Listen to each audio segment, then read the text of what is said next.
రాయలసీమ సాహిత్య వైతాళికుడు శ్రీ కె సభా గారి కథా సంకలన ఈరేడు లోక 5వ భాగం 8/2/24. కుక్క చచ్చింది, కోడి కూసింది. కథ ముంగర శంకర్రాజు గారు. చలికాలం మంచు బాగా పడింది, ఇంకా పడుతూనే ఉంది. మంచుకు తడిసిన కచేరీ గంట 5 కొట్టింది అపస్వరంలో. కుయ్య పెట్టెల నడుమ కంతల బొంత ముంద కింద ముడుచుకొని పడి ఉన్న కిష్టిగాడు చివాలన లేచి గొంతు కూర్చో చల్లున చలిగాలి చెంపలకు తగిలింది. టపటపా చెవులు విదిలించుకొని తిరిగి పట్టకంతల్లోకి తలదూర్చా. పక్కనే బజారు వీధి జట్లు జట్లుగా మేకపోతులు తడిపి ముప్పందుమై కసాయి కొట్టుకుపోతున్నాయి. చావు తెలిసిగాక చలికి జడిసి అవి దోవంటూ అరుస్తున్నట్లుగా ఉన్నాయి. సందులో పాలడిపోకు దూడలతో ఆవుల్ని తోలుకుపోతున్న సందడి. పొయ్యిలో పిల్లిగాడు, పెట్టెల సందున కిష్టిగాడు, మాసిన బిన్నీ బ్లాంకెట్టు మడతల్లో కాంతమ్మ, యుద్ధరంగంలో సిపాయి గోతుల్లో దాక్కున్నట్లు మూలకొకరు ముసుగు పెట్టి పడుకున్నారు. పట్టణం కాబట్టి పుంజుకోడి కుయ్యకపోయినా పింఛన్ పుచ్చుకున్న తిరుమల శాస్త్రి పక్షవాతం కొట్టినందున భయగోవింద శ్లోకాలు పాడకపోయిన జెమినీ హోటల్ గ్రామ్ఫోన్ రికార్డు, మెట్ట వీధి మసీదుల్లో ముల్లాను అదే పనిగా గొంతెత్తి కేకలేస్తుంటే గోవిందయ్య పడకపై లేచి కూర్చున్నాడు. అప్పుడు కుయ్య పెట్టెల నడుమ గోనెపట్ట కంతల్లోంచి గొంతు చాచి తొంగి చూస్తున్న కిష్టిగానికి ఒంటిలో ఉల్లాసము, ఉడుకుతనము ఉరకలెత్తినట్లు అనిపించి కూర్చున్న గోవిందయ్య తలకు ఏమీ చుట్టుకోల. ఆయన చెంపల దగ్గరికి కానీ చెవులకి దగ్గర కానీ చలిగాడు వచ్చి చాలా ఏళ్ళయింది. పెనం వంటి బుర్ర కింద అవి ఎప్పుడూ వేడిగానే ఉంటాయి. అట్లా కూర్చున్న గోవిందయ్య తలపైకి గోడపటానికి దండం పెట్టుకొని ఆ పైన కాంతమ్మను లేపి తాను గిన్నె పట్టుకొని పాల డిపోకు బయలుదేరారు.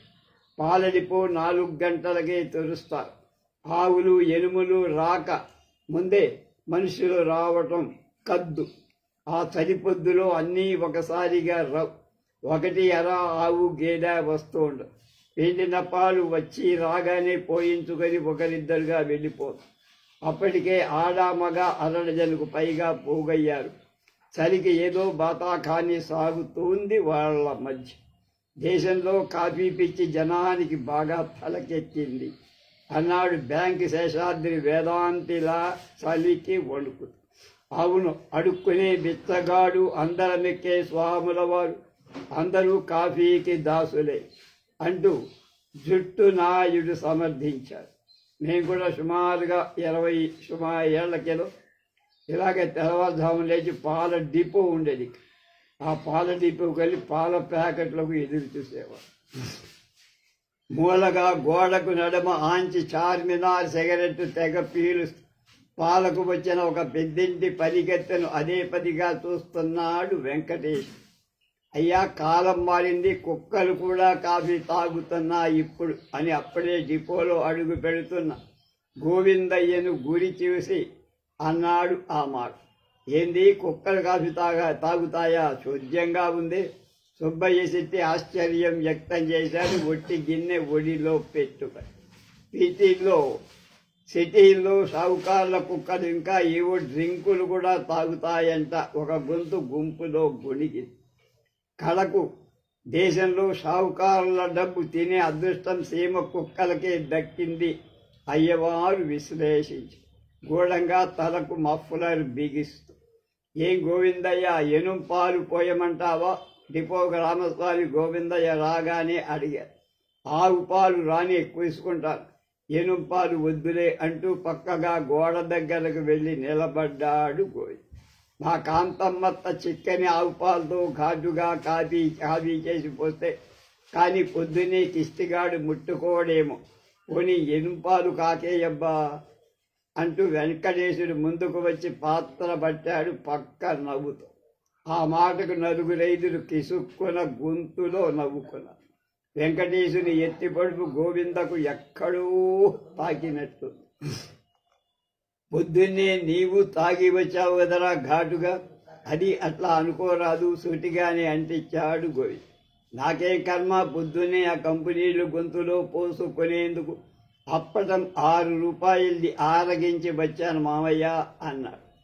ఆరగించితే సరే, ఊరోళ్ళ సిగ్గులేక అది ఒక బడాయిగా చెప్పుకుంటా, చేచి నీ ఒక బలిది ఒక బతుకేనా? నా బతుకే మామ, రాజా బతుకు, ఏది జన్మలో అందుకో చూస్తాం ఆ అంతస్తు అంటూ టీవీగా వెంకటేశుడు పాలు తీసుకొని వెళ్ళాడు.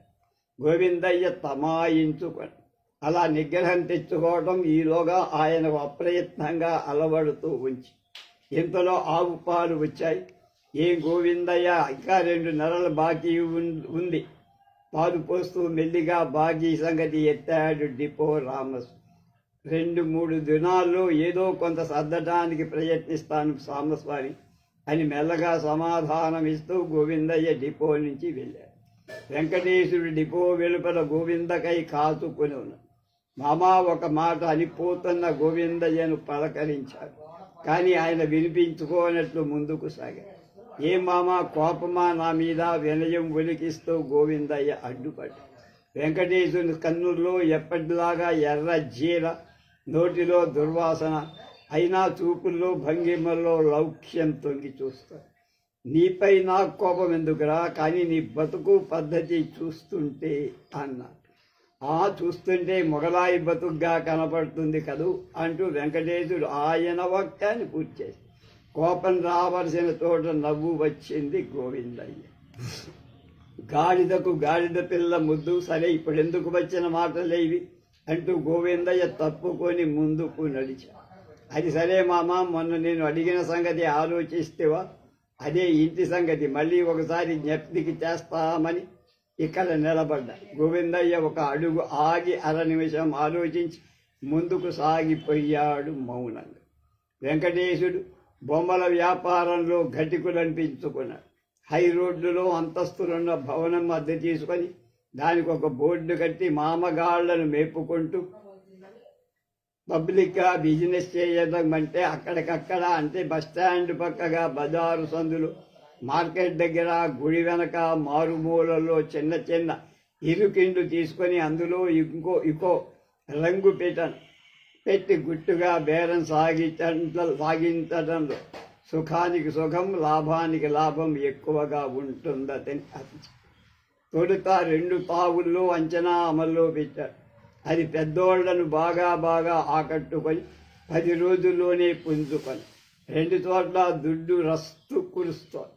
దాంతో వెంకటేశుకు ఉత్సాహం ఎక్కువై గోవిందయ్య ఇంటిపై కన్నేశాడు.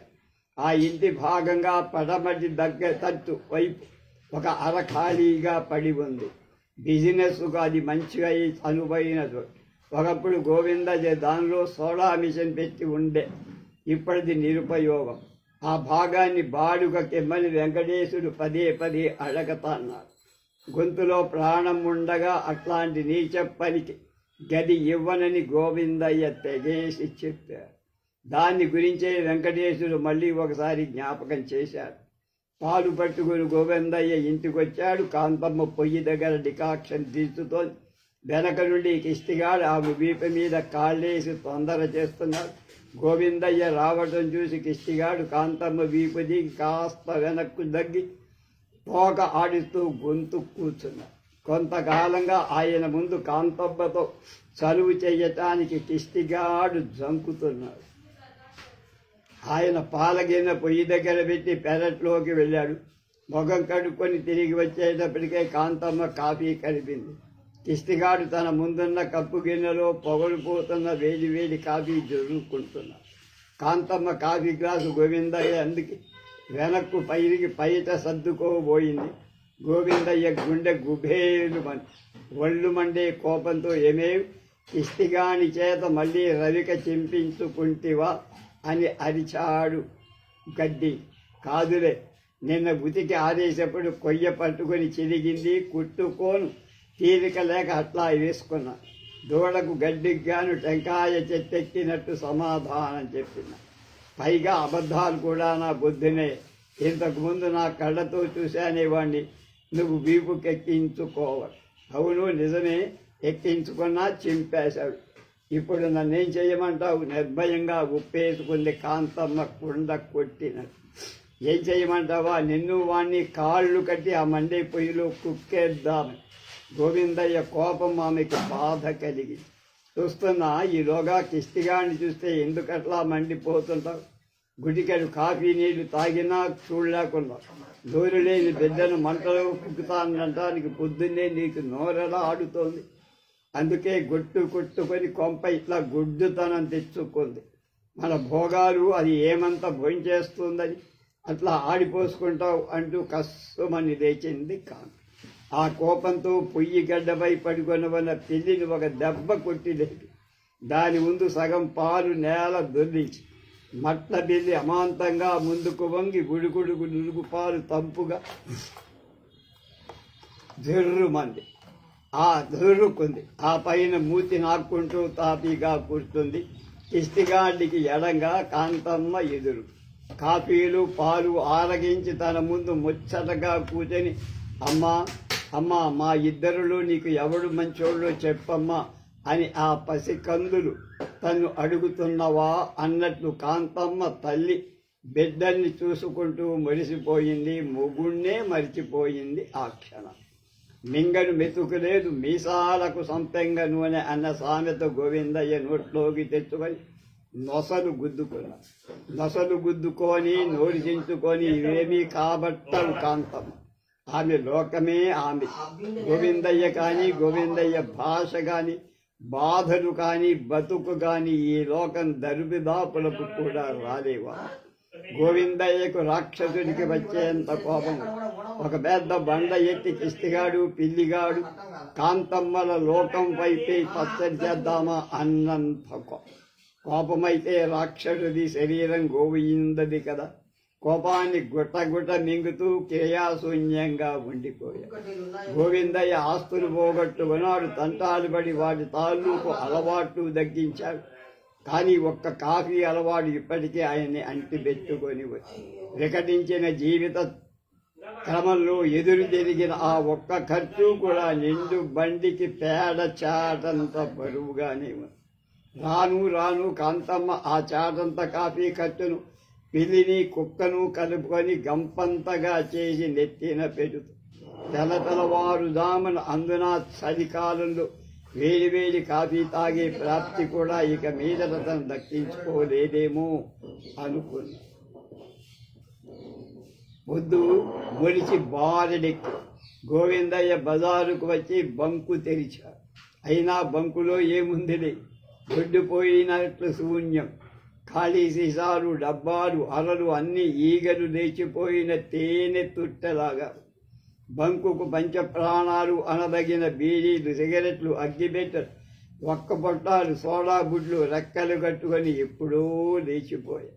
కనీసం 500 బంకుకు ప్రాణం పోయచ్చు. 500 సంగతి దేవుడే. ఆ రోజుకు 5 రూపాయలు ఇచ్చే ఆసామని చూపెట్టమని బంకు తెరుస్తూ దేవుడికి దండం పెట్టారు. గోవిందయ్య పెట్టుకొని రోడ్డు ముఖం వైపు చూశారు. ఎదురుగా టీ దుకాణంలో వెంకటేశు కళ.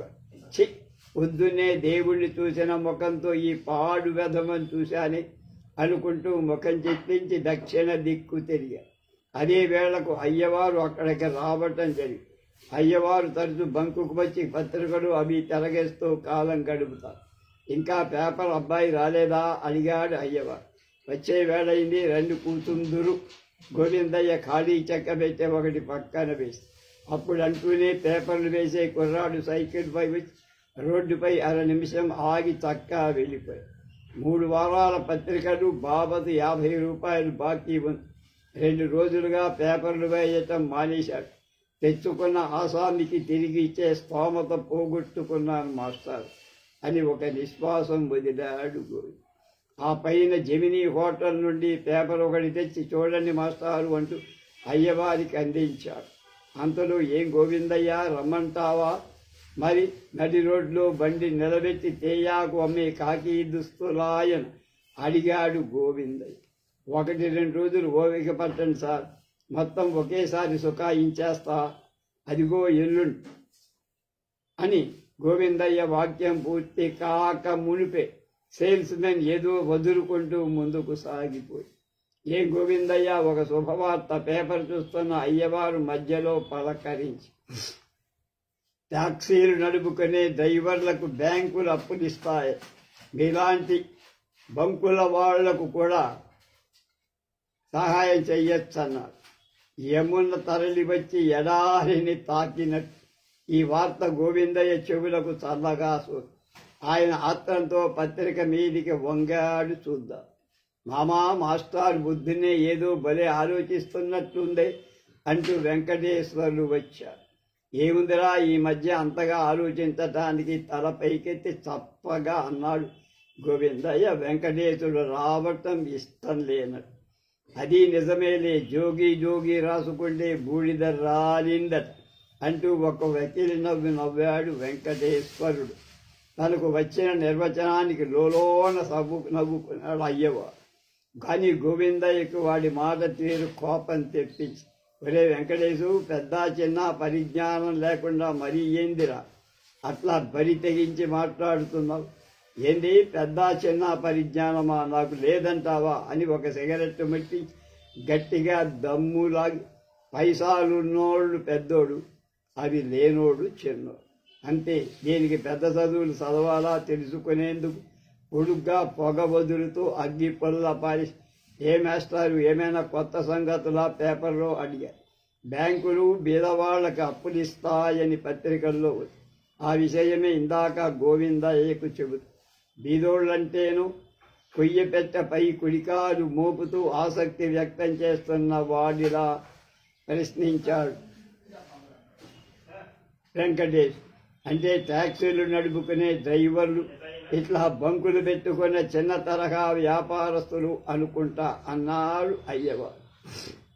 అదా సంగతి. అయితే బ్యాంకులు మా గోవిందయ్య మామ లాంటి వాళ్లకు అప్పులిచ్చి ఏకదమ్మున దివాలా తీయిస్తాయన్నమాట.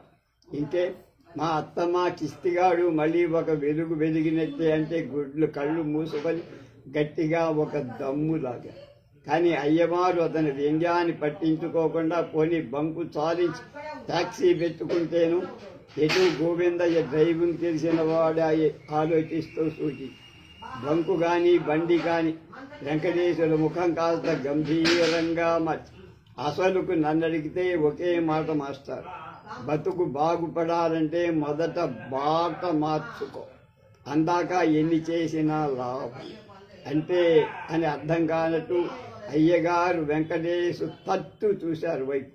చూడు మాస్టారు, వెంకటేశుడు అగ్గిపుల్ల చేత్తో అగ్గిపెట్టి చేతిలోకి తీసుకొని దాన్ని చూపెడుతూ, ఈ మార్కు అగ్గిపెట్టే ముందు చూశారా, దీని వేరే తోట 8 పైసలకు తక్కువ, మామయ్య అయితే అది అసలు ధర 6 పైసలకే అమి చస్తానని.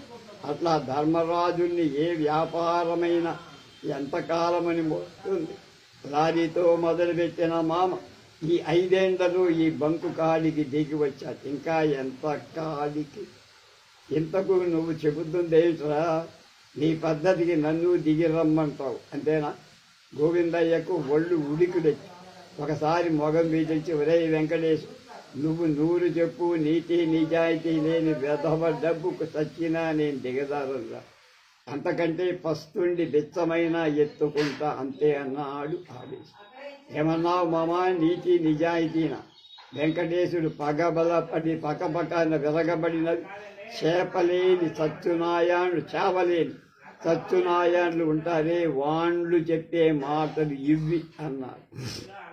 చూడు మాస్టారు, అయ్యగారి భుజం పట్టుకొని ఊగిస్తూ, నేను తప్పునోళ్ళని తాగేవాణ్ణని, మాబకు నాపై గురెక్కు తక్కువ, ఇంతకు నేను తాగి చెడింది లేదు, మామ తాగక బాగుపడింది లేదు.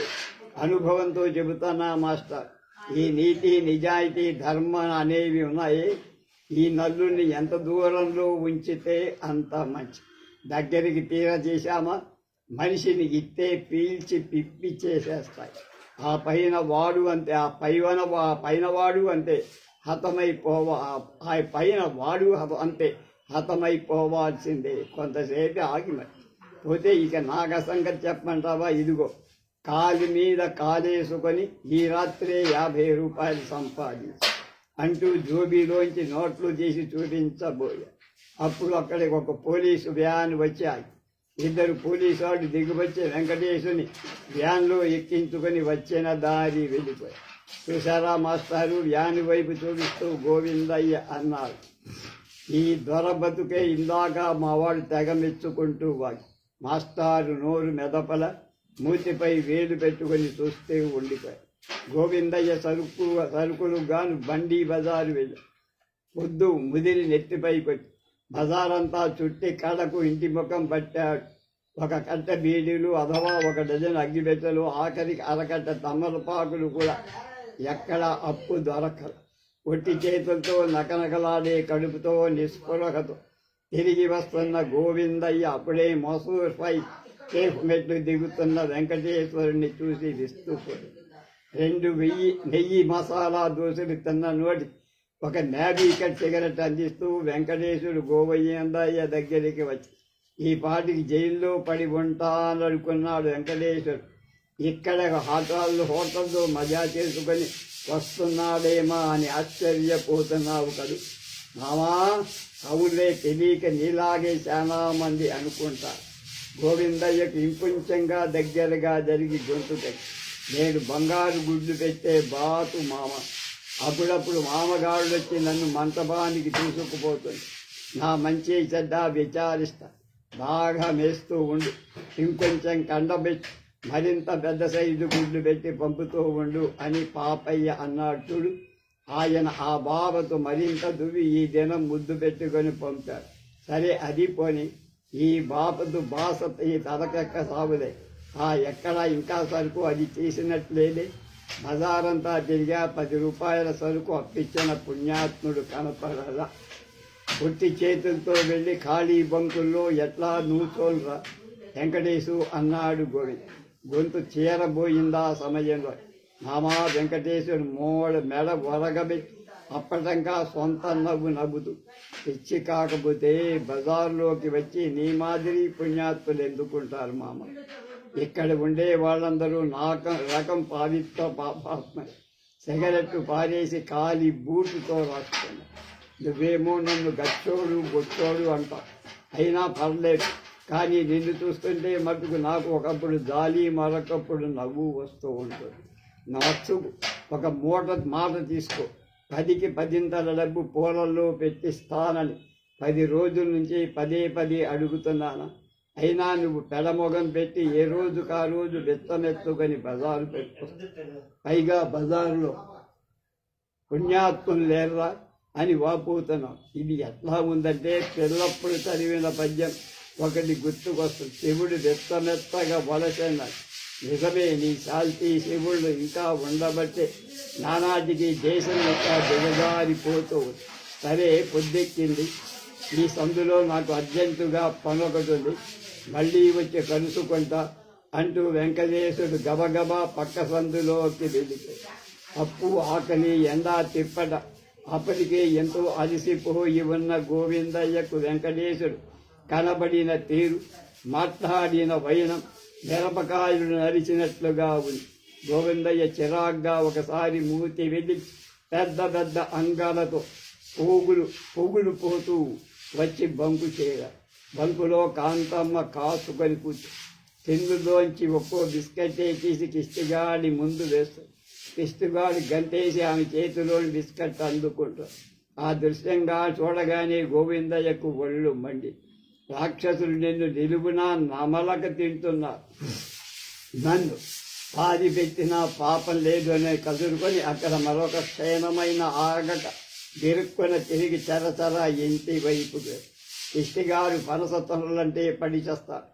ఎండాకాలం రోజుల్లో బజారంతా వెలికి కిష్టిగానికి పనస తొనలు తినిపించి కానీ తృప్తి పడని గోవిందయ్యేనా ఇప్పుడు ఇట్లా అంటున్నది అన్న ఆలోచనతో కాంతమ్మ ఆశ్చర్యంగా చూస్తూ.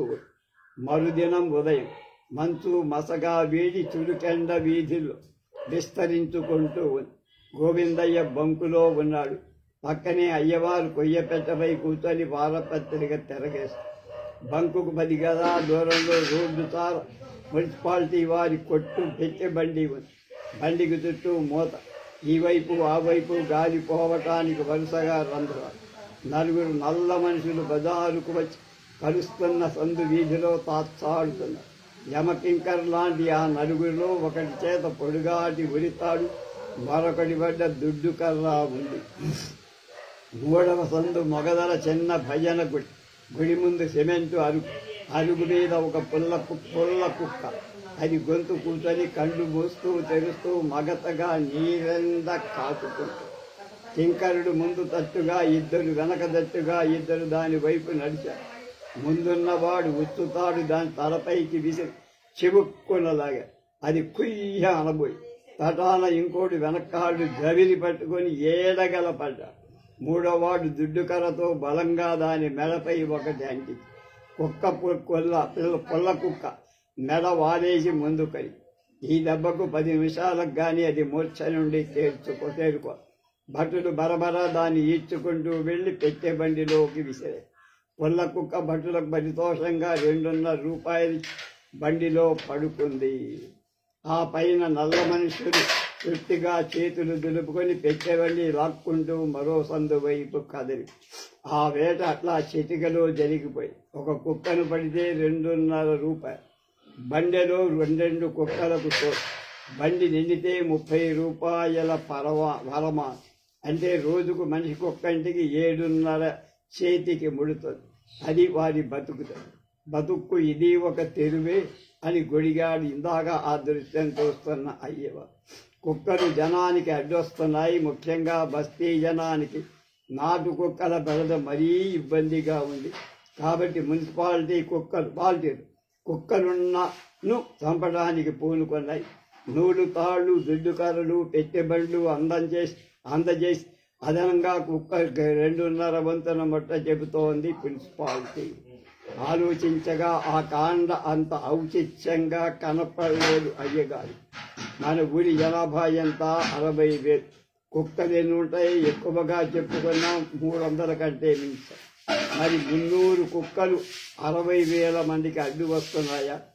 లేక 60,000 మంది ఈ మూగ జీవాలకు అడ్డొస్తున్నారు? వాళ్ళు నల్లి అయినా మనిషికి అపకారం చేస్తుంది. కుక్క చెయ్యదే. పిలిచి 4 మెతుకులు దాని ముందు పడేస్తే చచ్చేదాకా నిన్ను నమ్ముతుంది. నీ బతుకు అది ఎక్కడ అడ్డు వచ్చిందని ఒక పక్క సీమ కుక్కలపై బోలెడంత డబ్బు తగలేస్తూ మరో పక్క నాటు కుక్కల్ని ఇలా హతమార్చడం మరీ ఘోరంగా.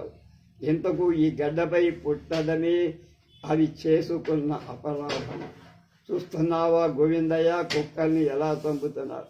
చంపితే చంపారు, మనుషులకే తిండి లేదు, వీడికి ఎక్కడ తెచ్చిపెట్టేది అని అలక్ష్యంగా జవాబిచ్చాడు గోవిందయ్య. ఎక్కడో మనస్సులే. ఇసానికి ఇంతదాకా తన ఎదుట ఏం జరిగింది గోవిందయ్య గమనించాల. ఆయన ముఖం బజారు దిక్కుగా ఉన్న మనసు మాత్రం ఎక్కడ. రోజులు మరీ బిగదీస్తున్నాయి. ఆయన మనిషి బాగా నడిగిపోతున్నాడు. ఇరుకు బతుకు ఎంత వాణ్ణైనా ఇట్టే నడిపేస్తా. వేగిరబాటు విసుగు ఆయనలో అంతకంతకు ఎక్కువ. ఆ ఉదయం ఆయన వైఖరి మరీ విచారంగా. సరిగా ఆ వేళకు గుణగుణ పలుగుతో ముడ్డి ఆడిస్తూ కిష్టిగా గోవిందయ్య వద్దకు వచ్చి అమ్మ పంపించింది అని చెప్పడానికి ఆయన గుడిలో మూతి పెట్టి తోక ఆడించాడు. చేతి వేళ్లతో గోవిందయ్య చెడున చెంపపై కొట్టి సబ్బు లేదు, గిబ్బు లేదు, పో అవతలకంటూ కసురుకొని నెత్తేశాడు.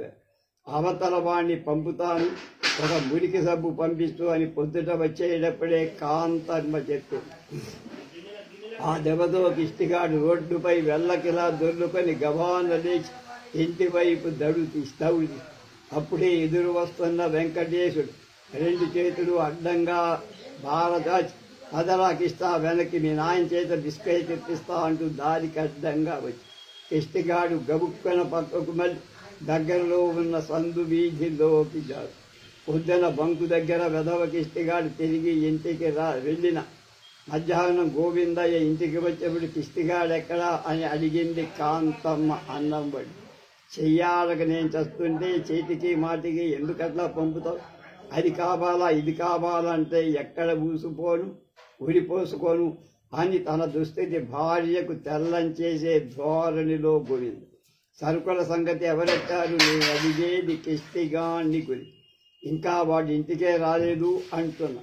ఎక్కడ చచ్చాడో వెళ్ళి వెతుక్కో, కొంపకు వచ్చి ఇంత కూడైనా గతకనివ్వరు. గోవిందయ్య కంచంలో నీళ్లు పోసి చెయ్యి పంచెకు తుడుచుకుంటూ వెళ్ళిపోయి. కాంతమ్మకు అన్నం సహించల. ఆమె గడవలో కిష్టిగాడికి ఎదురు చూస్తూ నిలబడి 3 అయింది 4 అయింది అయినా కిష్టిగాడు రా. ఇంటికి బంకుకు అరఫర్లాంగు దూరం. కిష్టిగాడు ఎదిగిన లోకానికి ఈ 2 సంతు. బంకు వెదిలితే ఇంటికి, ఇల్లు వదిలితే బంకు. ఈ 2 ధ్రువాల మధ్య ఆసు పోసినట్టు అరగంటకొకసారైనా తిరుగు ఉంటాడు. ఆ దినం 10 గంటల నుండి కిష్టిగాడిని తొక్కిడి లేక ఆ బాటే బోసిపోయినట్లయిపోయింది కాంతమ్మ కళ్ళ. కన్న బిడ్డ కనపడిన తల్లిగా ఆమె కిష్టిగాడిని వెతుక్కుంటూ ఊళ్ళో పొద్దుగూట్లో పడుతోంది. సందులు గొంతులు అన్నీ కాని దిగులు మొగంతో తిరిగి వస్తున్న కాంతమ్మ దారిలో వెంకటేశ్వరుడయ్యా. ఇంకా ఏ వెతుకుతా కాంతమ్మ? మధ్యాహ్నం మనకిస్తున్న మున్సిపాలిటీ పెట్టే బండిలో మజాగా వెళ్ళిపోయా. ఈ పాటికి దానమయ్యి ఉంటాడు. ఇంటి దాకా తన మీద ఇల్లి మట్టి నీళ్లు చల్లుకోండి తావు కబు చల్లగా జార వేసి ఆమె దాటి వెళ్ళిపోయి గుండెండి గులబంతో గుట్టినట్టుగా ఆ వార్త ఆమె చెవుల పడి కండ్లు బైర్లు కమ్మి బజార్లో కుప్పగా కూలిపోవాల్సిన కాంతమ్మను కష్టం మీద కాళ్ళు ఇంటికి చేర్చాయి. కాంతమ్మ గుండెలో పొంగిన కారు చీకట్లో ఆ ఊరిని ముంచెత్తి క్రమంగా లోకమంతా కంపుకున్నవా అన్నట్టు జగమంతా చీకటైపోయి ఆ చీకట్లోనే బాగా పొద్దుపోయి ఇంటికి వచ్చాడు గోయ్. వచ్చి ఉలుకు పలుకు లేకుండా ఒదిగి మూల కూర్చొని ఆయన చూసినట్లు మట్ల పెళ్లి బిదిరి కిటికీ గుండా పారిపోయి. రాత్రి 10 అయింది 12 అయింది. గదగద వణుకుతున్న ఊరిపై మనసు మామూలు కంటే ఎక్కువగానే పడుతుంది. సరిగాది జివ్వుమంటున్నా మట్ల పెళ్లి మాత్రం మళ్లీ పొయ్యి గట్టపై పడుకోవటానికి రాలా.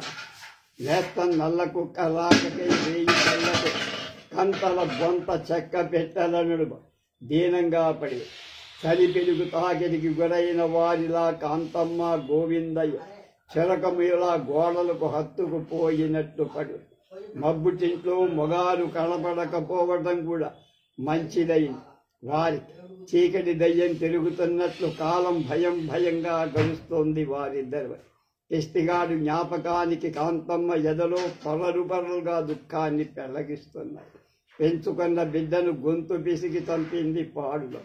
ఆమె గుండెల్లో చిచ్చుబడి కన్నుల్లో జలధారకై ఆ రాత్రి పెద్ద బొద్దు ఆమె కుమురుతూనే చలికి ఊరు చచ్చినట్టు నిశ్శబ్దంగా. నిశరాత్రి నిశ్శబ్దంలో మూలగా చెక్క బెట్టల వద్ద కుయ్యమంటున్నట్టు తప్పుడే కాంతమ్మ చివరు కంతల బొంతలో ముడుకొని కిష్టిగాడు ముక్కుతో శబ్దం చేస్తూ రాత్రుల్లో అమ్మను అట్లా కలవరిస్తా. పోయిన ప్రాణం లేచి వచ్చిందా అన్న ఆదుర్దాతో కాంతమ్మ గుండె వేగంగా కొట్టు గబగబా నడిచింది ఆ మూల. చీకట్లో తమిళి చూసి గోవిందయ్య తల తగిలింది. ఆమె చేతులు ఆశ్చర్యంతో రెప్పపాటు స్తంభించిపోయి చెక్క బెత్తలపై తల మోపి వెక్కి విరోధిస్తున్నాడు గోవింద. కిష్టిగాడు పడుకునే కంతల బొంత వద్దకు వచ్చి ఆయన ఎప్పటి నుంచి అట్లా వాపుతున్నాడు. ఆ దృశ్యం ఆమెను కదిలించి మెల్లగా పక్కన కూర్చుంటూ ఆయన తన చేతుల్లోకి తీసుకు కడతలు కాడుతూ కళ్ళు ఎర్రగా పడ్డట్లుగా కనిపించి కాంతమ్మ స్పర్శతో గోవిందయ్య దుఃఖం కట్ట కాంత నేనే కిష్టిగాన్ని చంపాని అంటూ వలవల ఏడ్చేశాడు. ఆమె భుజంపై వ్రాలి ఆ అర్ధరాత్రి కాంతమ్మ గుండె గల్లు. మధ్యాహ్నం మనసు బాగాలేక కిష్టిగాన్ని కసురుకున్న చెంప మీద చెల్లెన కొట్టాడు. ఆ మనసు వెదిగిన వాడు మనల్ని శాశ్వతంగా విడిచి వెళ్ళాడు. కిష్టిగాడు ఇంకా రాడు. నేటితో నేలపై తన నూకల్ని చెల్లించుకున్నాను. కడకు ఆ సుఖం కూడా నీకు దక్కకుండా చేశాను. నికృష్ణుని కాంతం నికృష్ణుని వాపోతూ జిత్తు పీక్కొని నొసలు గుద్దుక పశ్చాత్తాపమనేది ఆయనలో దాగిన పరితాపాన్ని వెలికి గట్టుతూ పోయి Vivekanand Velluri WhatsApp video.